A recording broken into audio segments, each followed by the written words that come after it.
ஜனநாயகத்தை நம்பியிருக்கும் ஒவ்வொரு குடிமகனுடைய கடைசி நம்பிக்கையும் நீதிமன்றங்கள் தான். ஆனால் இப்போ நீதிமன்றங்கள் நடக்கிற சில விஷயங்களை பார்க்கும்போது நீதியை எங்கே போய் இந்த நாட்டில் தேடுறது அப்படிங்கிற மாதிரி கேள்வி கேட்க தோணுது.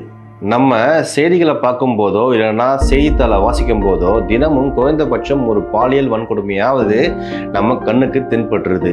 அப்படி சமீபத்தில் நான் படித்த ஒரு செய்தி என்னை இன்னமும் ஆழமாக யோசிக்க வச்சிருக்கு. ராஜஸ்தான் மாநிலம் கரௌலி மாவட்டத்தில் இருக்கிற ஒரு தலித் பெண்ணை சிலர் கூட்டு பாலியல் வன்கொடுமை பண்ணியிருக்கிறாங்க. அந்த பாதிக்கப்பட்ட பெண் இதை பற்றி புகார் கொடுத்து அதை கேஸாகவும் புக் பண்ணி அந்த கேஸ் விசாரணையும் முடிஞ்சிருக்கு. இதில் என்ன கொடுமைனா, இந்த புகாரை விசாரணை பண்ண நீதிபதி அந்த பொண்ணுக்கிட்ட வாக்குமூலம் வாங்கும்போது இந்த சம்பவத்தால் அந்த பொண்ணுக்கு ஏற்பட்ட காயங்களை ஆடைகளை கழட்டி காட்ட சொல்லியிருக்காரு. அதுக்கு மறுப்பு தெரிவித்து அந்த பெண் அந்த நீதிபதி மேலேயே புகார் கொடுத்திருக்காங்க.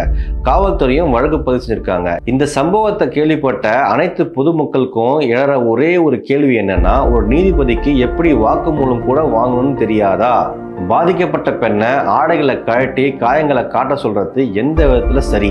இந்த அடிப்படை நகரின் கூட இல்லாம எப்படி நீதிபதி ஆக்குனாங்க அப்படின்ற கேள்வி மறுபடியும் மக்கள் மனசுல உதிச்சுட்டே இருக்கு. ஒரு நீதிமன்றத்துல அதுவும் நீதிபதி மூலமாவே இப்படி ஒரு செயல் நடக்குது அப்படின்னா இந்த நாட்டுல இன்னும் என்னென்னலாம் நடக்க போகுது? ஒரு நீதிபதி கடவுளுக்கு சமமா பார்க்கப்படுறாரு. மக்களுடைய கடைசி நம்பிக்கை நீதிமன்றங்களும் நீதியும் தான்.